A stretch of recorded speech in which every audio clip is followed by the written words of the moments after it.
आर्थिक रूप से कमजोर लोगों के लिए मोदी सरकार ने जो रिजर्वेशन का निर्णय लिया था, आज सुप्रीम कोर्ट ने उस पर मोहर लगा दिया। लेकिन इस मोहर के साथ सियासत भी चलनी शुरू हो गई है।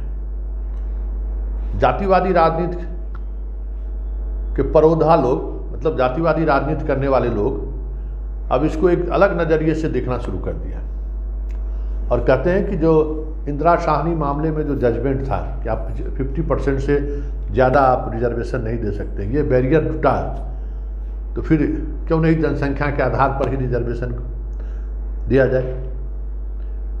राजद की तरफ से भी इस तरह के मांग उठ रहे हैं और अन्य दलों की तरफ से भी ये मांग उठ रहे हैं जो जातिवादी राजनीति को बनाए रखना चाहते हैं। लेकिन बड़ा सवाल ये है कि इस राजनीति के सहारे आरजेडी को विधानसभा चुनाव में जो नुकसान हुआ था, और जब संसद में इस मसले पर बहस हो रही थी, उस वक्त जो आरजेडी ने स्टैंड लिया था, उस स्टैंड की वजह से जो आरजेडी को बिहार के चुनाव में नुकसान उठाना पड़ा।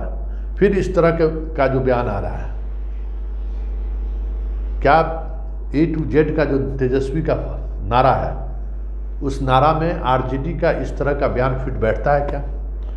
तो पहले हम सुन लेते हैं आरजेडी के नेता इस पर क्या बयान दे रहे हैं। मनोज झा का भी बयान आया है, शक्ति यादव का भी बयान आया है, तो जरा पहले हम इसको सुन लें, फिर हम इस पर चर्चा करेंगे कि इस निर्णय के बाद किस तरह की राजनीति हुई। क्योंकि सुशील मोदी ने भी सवाल खड़े किए हैं कि इस पर जवाब दे।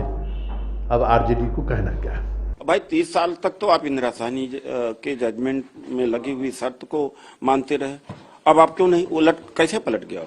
4:1 इसमें 4 जजेस ने सहमति जताई है, कैसे आप देखते हैं? देखिए, मैं समझता हूं कि ये स्प्लिट वर्डिक्ट है, 3-2 है, बल्कि 4:1 ये 3-2 है।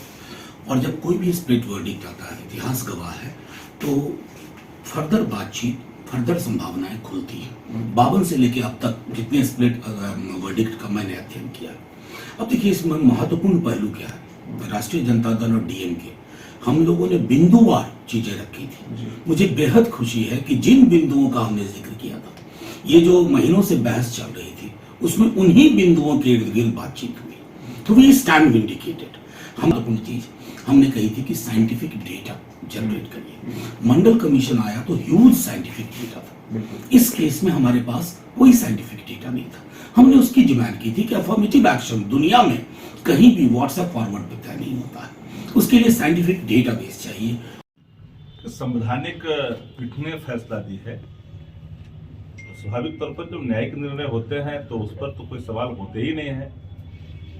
एक अच्छी बात ये इसमें खुल करके आई है, इंदिरा साहनी रिपोर्ट का हवाला देकर करके जो बार बार बढ़ोतरी में जो अड़चने आती थी, वो तो अब दूर हो चुका है। और हम तो लगातार ही बात को कहते रहे हैं कि जो लोग छूट गए हैं और वो अवसर उनको आरक्षण का नहीं मिल पा रहा है, तब तो बैरियर टूट गया ना। जो बैरियर टूट गया तो जो छूटे हुए लोग हैं उन पर भी सरकार ध्यान देगी। इसलिए मैं तो जातीय आधारित जनगणना की चर्चा लगातार हम करते रहते हैं। ये तो एक तरह से बिहार सरकार की नीतियों की पुष्टि या वो न्यायिक समीक्षा में खड़ी उतरी है। बिहार की राष्ट्रीय जनता दल वह ऐसी पार्टी थी जिसने संसद के दोनों सदनों में 103वें संविधान संशोधन विधेयक का विरोध किया था। राष्ट्रीय जनता दल अब किस मुंह से बिहार के अंदर ऊंची जाति के गरीब लोगों से वोट मांगने जाएगी? तो आपने सुना आरजेडी नेता क्या कह रहे हैं और सुशील मोदी ने किस तरीके से तंज कसा है।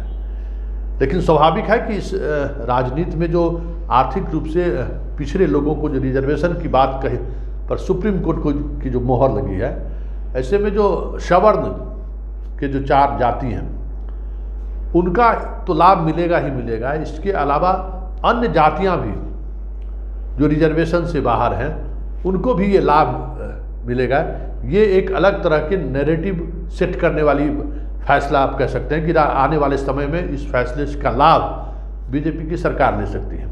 ये आरोप लगा रहे हैं विपक्ष। लेकिन इन सब से इतर जो सबसे महत्वपूर्ण बात है कि वाकई में ये जो निर्णय हुआ है 50% से ज़्यादा के आरक्षण की जो बात सामने आई है, जो बैरियर टूटा है, उसका आने वाले समय में देश में जो जिस तरीके से धर्म और जाति के नाम पर जो राजनीति चली आ रही है, उसमें जातिवादी राजनीति करने वाले लोगों के लिए एक नए तरह के हथकंडे सामने आएंगे। ये साफ इस निर्णय के बाद दिख रहा है।